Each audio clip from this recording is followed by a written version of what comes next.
책을 쓰거나 이 논문을 쓰게 되면요, 가장 중요한 게 뭐 참고 문헌이에요. 그래서 왜 참고 문헌이 중요하냐면 그 인용이 어디서 왔는가예요. 그러니까 내가 어떤 글을 주장하고 있을 때, 어떤 내용을 쓰고 있을 때 그것을 뒷받침할 수 있는 그 인용자가 누구냐라는 거죠. 그래서 가장 권위 있는 사람이라 하면 그 글이 이제 권위 있게 되고 또 신뢰하게 되는 겁니다. 그래서 이제 항상 이제 어떤 책이든 논문이든 글이든 그래서 이 글을 뒷받침할 수 있는 그런 사람들의 글 인용이 되게 중요하거든요. 사도 바울은 오늘 말씀 보면 왜 내가 가짜 복음이 아니냐. 사도 바울이 정말 애써서 복음을 증거했는데 이 갈라디아 성도들이 가짜 복음을 듣고 교회를 쉽게 떠나가는 모습을 보면서 사도 바울은 다 정말 가슴을 아파하면서요.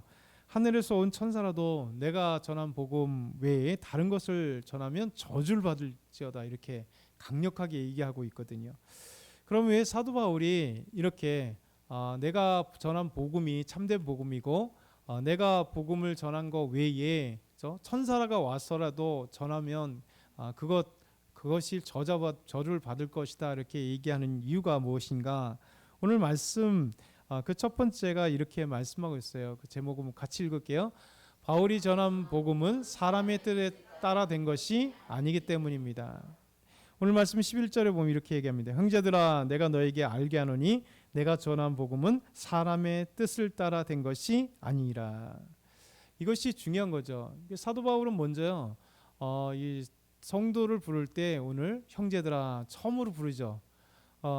다른 복음으로 나아간 성도들 향해서 정말 이게 저주를 받을지어다. 정말 내 이상히 여기노라. 이렇게 믿음에서 떠나간 성도들을 보면서 가슴 아파하면서 그들에 대해 되게 안타까워하면서도 그들에 대해서 그렇게 생각하지만 믿음 안에 있는 사람들에게 형제들아 이렇게 얘기합니다. 이 형제들아, 헬라어로 하면 아델포이라고 해서 형제들아, 그러니까 형제라고 하는 것은 그러니까 믿음 안에서 한 가족이 된 것을 얘기해요. 왜냐하면 사도 바울이 오늘 갈라디아서 1장 1절과 3절에 보면 하나님을 어떻게 부르냐면 하나님 아버지 이렇게 부르거든요.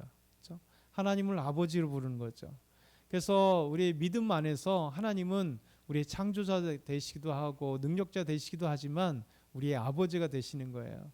그래서 우리가 한 가족이 되는 거죠. 믿음 안에서 구원받은 한 가족들, 하나님을 우리의 아버지로 함께 섬기며 우리의 형제자매들이 함께 하는 거잖아요.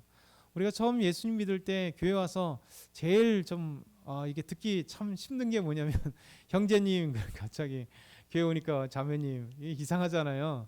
형제자매 우리는 되게 익숙한데 저 어느 순간에 이 형제 자매 이게 참 익숙한데 교회 처음 오는 사람은 되게 이상한 거예요. 갑자기 사람들이 너를 자매라고 부르고 형제라고 부르니까 그 의미가 그거잖아요. 우리가 그냥 단순하게 형제님으로 부르고 자매님으로 부르는 게 아니라 우리가 이제 믿음 안에서 한 가족 됐다는 거죠. 그래서 믿음 안에서 한 가족이 되어서 우리가 피를 나눈 형제들도 우리의 형제요 또 자매지만 우리 교회 안에서 예수님의 피를 통해서 우리가 한 가족이 되어서 우리 형제자매다. 사도 바울은 이제 갈라디아 성도들 믿음 안에서 떠나지 않고 믿음 복음 안에 지키고 있는 그 분들을 향하여 형제들아, 내가 너희에게 알게 한다. 그렇죠? 내가 전한 복음은 사람의 뜻으로 된 것이 아니다. 이게 중요한 것이죠. 이게 사람의 뜻으로 된 것이 아니다. 사람이 만든 것이 아니다라는 거예요. 이 사람의 뜻이 되었다면 사도 바울이 다른 복음 전에도 이상한 것 생각하는 거 아니죠. 만약에 사람의 뜻으로 됐다면 사람이 만들었다면 그러니까 이론과 사상이나 주장 별반 다를 게 없잖아요. 그래서 사도 바울보다 더 좋은 이론이나 사도 바울보다 더 좋은 사상이나 그럴듯한 것이 있으면 사실 얘기할 수 없어요. 그렇잖아요. 우리가 모든 어떤 주장을 따라갈 때 내가 그래도 조금 그 신뢰할 만하다. 그게 좀 더 좋을 것 같다라고 생각하면서 어떤 이론이나 주장을 따라가는 거잖아요. 그래서 요즘에 정치권 되게 혼란하지만 이쪽이든 저쪽에 서는 게 뭐예요? 그러니까 나름대로 자기가 생각해 봤을 때 이쪽이 옳은 것 같다, 저쪽이 옳은 것 같다 하는 거지 이게 진리가 아니거든요. 언제든지 변할 수 있는 겁니다. 그렇죠? 사도 바울이 진리가 아니었다면, 사람이 만들어진 것이라면 사도 바울보다 더 좋은 것을, 그럴듯한 걸 전할 때 떠나가는 것 이상하게 생각하면 안 되는 거죠. 그런데 사도 바울은 내가 전한 복음은 사람의 뜻에 따라서 만들어진 게 아니다는 거죠. 그래서 사도 바울은 이렇게 강력하게 주장하고 있는 거예요. 두 번째는 사도 바울이 이렇게 얘기합니다. 같이 읽어볼까요? 바울이 전한 복음은 예수 그리스도의 계시로 받았기 때문입니다. 사도 바울의 복음이 진짜라는 이유는 기원이 어디에 있느냐는 거죠. 기원이. 아까 말씀드린 것처럼 책이나 어떤 논문이나 중요한 것들을 딱 썼을 때 그의 출처, 기원이요, 정말 세계적인 권위자가 내 뜻과 동조하거나 내가 그의 뜻을 가져온다면 무시 못하는 거죠. 그러니까 한민수라는 사람이 글 쓴 게 아니라 웬 처음 보는 사람이 글을 써서 막 주장하면 에이 이렇게 얘기했죠. 근데 그의 주장 가운데 정말 세계적인 권위자가 저와 같은 뜻을 얘기하고 이 성경의 본문을 이렇게 설교한다, 해석한다 이러면 저의 권위가 아니라 그 사람의 권위처럼 이렇게 드러나는 거. 그런데 이런 인간적인 사람도 뛰어난 학자든지 권위자가 있으면 그 권위를 인정해 주는데요. 그렇죠? 왜냐하면 그 권위를 인정해 주는 건 뭐냐면 그것보다 더 좋은 이론이 없거나 그것보다 더 그럴듯하게 설명되는 것이 없기 때문에 가장 그런 권위자가 되는 거잖아요. 사람도 그러할진데 사도 바울의 기원은요, 복음의 기원은 이런 사람의 어떤 이론과 논리나 권위 정도가 아닙니다. 바로 예수 그리스도의 계시라는 거예요. 예수 그리스도께서 이 복음을 주신 거라는 거예요. 이 사도 바울은 사실은 유대교의 심히 지나치게 믿어가지고 예루살렘에서 예수님을 잡아주기 위해서 혈안이 되었던 사람이잖아요. 그리고 더 나아가서는 이제 시리아의 수도였던 다메섹에 가서 다마스커스에 이 예수 믿는 사람들 잡아오기 위해서 대제사장의 공문을 받아가지고 그 권한을 받아가지고 가는 길에 다메섹 근처에서 부활하신 예수님께서 그의 빛으로 나타나 또 예수님께서 그의 모습으로 사도 바울을 부르시고 그의 눈이 잠깐 멀었을 때 아나니아가 우리 예수님께서 나타나셔서 저 아나니아에게 말씀하시고 그 아나니아가 그를 받아주면서 기도했을 때 그의 눈에서 비늘 같은 것이 벗어져 보게 되었을 때 예수 그리스도 앞에 고꾸라졌던 사도 바울이 며칠 동안 먹지 못했던 바울이 이제 먹고 나서 담대하게 예수 그리스도를 하나님의 아들로 증거하게 됐잖아요. 그랬을 때 사도 바울에게 사도행전 9장 15절에 예수님께서 이렇게 말씀하세요. 내 이름을 이방인과 임금들과 이스라엘 자손들에게 전하기 위하여 택한 나의 그릇이라. 이 사람을 택한 거예요.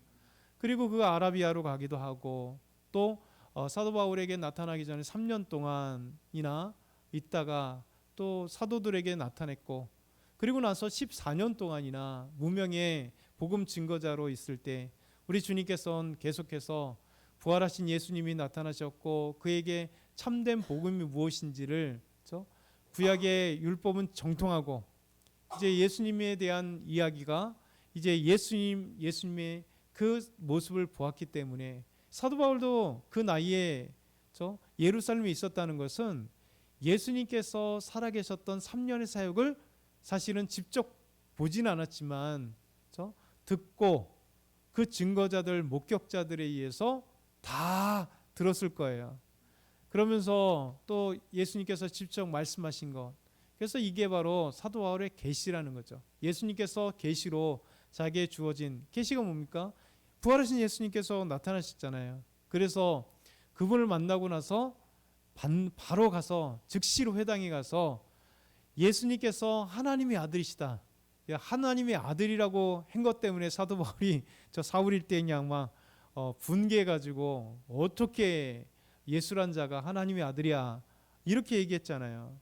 그런데 부활하신 예수님을 만나고 나서 이제 그분이 바로 메시아이시고 그분이 바로 그리스도시고 그분이 바로 하나님의 아들이신 것을 믿으면서 주님이 주시는 놀라운 복음의 이야기들을 예수 그리스도의 계시 우리 주님께서 주셨기 때문에 이 복음이 확실하다는 거죠. 그러니까 담대하게 이 복음에 다른 복음을 전한 자는 저주를 받을지어다. 그렇죠? 천사들이 와서 전할지라도 그건 가짜야라고 얘기할 수 있는 담대한 그 출처가 예수 그리스도이기 때문이에요. 복음이 바로 예수 그리스도인데 예수 그리스도가 직접 전해줬다면 이것만큼 확실한 건 없겠죠. 분명히 언제 계시를 받았냐라는 것은 사도 바울이 얘기하진 않습니다. 그런데 그 삶의 과정 속에 우리 주님께서 복음의 확실성을, 복음의 그 내용을 전해준 것이 분명하기 때문에 사도 바울은 담대하게 나가서 구약부터 시작하여 예수 그리스도의 그 생애와 그의 내용과 그것을 담대하게 증거할 수 있었던 것, 이것이 오늘 본문의 말씀이에요. 우리가 이제 예수 그리스도를 믿으면서 우리 담대해질 필요가 있는 거죠. 이 시대는 우리가 이 혼합적인 시대에서 우리 참된 복음으로 순성을 찾아가야 될 때인 것 같아요. 그래서 교회가 우리 어떻게 하면 하나님의 말씀을 온전히 전하고 또 말씀을 온전히 또 우리가 읽고 듣고 말씀을 묵상하고 따라가야 되느냐, 이런 시대가 된 것 같아요. 마치 어떻게 보면 많은 교회가 귀한 교회지만 또한 보이지 않게 우리 한국교회 성도들이 사사시대 같은 조금 그런 느낌이 들 때가 있거든요. 영적인 혼탁함들이. 그러면서 이때 우리가 다시 부흥회 때 그냥 뜨겁게 부흥회 때는요 순수함이 보여요. 복음 안에서 감당하기 때문에. 근데 어느 순간에 교회에서 자꾸만 이제 이 경제적인 부유가 생기면서 저 돈이 우리의 우상이 어느 순간 되고 사회적인 안락함이 우리의 우상이 되고 잘됨이 우상이 되면서 또 사회에 뭐 얼마나 이제 놀거리들이 많아집니다. 수많은 것들이 우리를 유혹할 것들이 너무 많아지는 거죠. 이랬을 때 우리가 세상을 거부하라는 얘기가 아니죠. 얼마든지 우리가 믿음 안에서 우리 삶을 여유롭게도 살아야 되고 또 경제적인 것도 부여해야 되고 하나님이 주신 복이잖아요. 그런 복을 떠나라는 얘기가 아니라 주님 안에서 아름답게 복을 누리되 우리가 세상의 유혹 가운데 한 달이 걸치고 세상에서 얻을 걸 얻으면서 세상의 그 모든 것들이 마치 하나님이 주시는 복이냐 착각을 하지 말라는 거죠. 하나님이 주신 건 모든 거잖아요. 우리의 복은 간단하게 물질적인 복만이 아니죠. 우리의 건강의 복 정도의 작은 복이 아닙니다. 하나님의 복은 모든 것을 총괄하시는 하나님의 복이 우리 주님께서 우리 믿음의 사람들에게 주시기로 약속했잖아요. 하나님의 말씀에 순종하는 자에게는, 말씀을 청종하는 자에게, 하나님 믿음 안에 있는 자에게는 우리가 정말 세상에서 얻을 수 없는 어마어마한 복들을 우리에게 주시겠다 약속했는데 이건 믿음 안에 있을 때 아름다운 거예요. 그렇죠? 믿음을 떠나가면 아무리 복을 많이 주셔서 부유해도 그 부유가 그 사람을 타락하게 만드는 것이고, 회사에서나 직장에서나 아니면 어떤 정치계의 힘을 얻으면서도 잘못되는 것이죠. 이런 것들이 정말 우리에게 아름답게 나아가야 돼요. 요즘에 이 뉴스들을 보면 참 답답해요. 그렇죠? 왜요? 엄청난 힘과 권력을 가지고 있는 사람, 교회 집사예요. 안수 집사래요. 장로래요. 그런데 죄악의 가장 근원적인 사람들이 TV에서 이렇게 보여주면 참 답답한 거죠. 그렇죠? 세상에는 모든 힘과 권력으로 나가는데 저분이 참 믿음의 사람입니까? 교회에서는 안수 집사라고 하는데 믿음의 집안이라고 하는데 도대체 뭘까? 뭐 이런 생각을 갖게 되잖아요.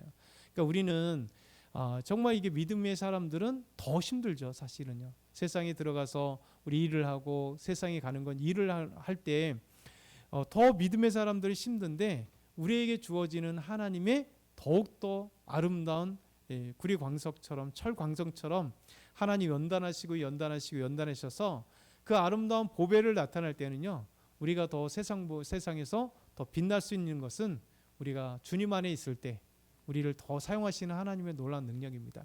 그래서 우리가 복음 안에서 우리가 아름답게 좀 나아갔으면 좋겠어요. 그래서 오늘도 기도하실 때 하나님, 우리가 정말 주님 안에서 순수한 복음으로 하나님의 말씀으로 깨끗해질 때 우리 하나님 저에게 큰 영광을 드러내게 하시고 또 힘있게 하시고 저희들에게 아름다운 복을 주십시오.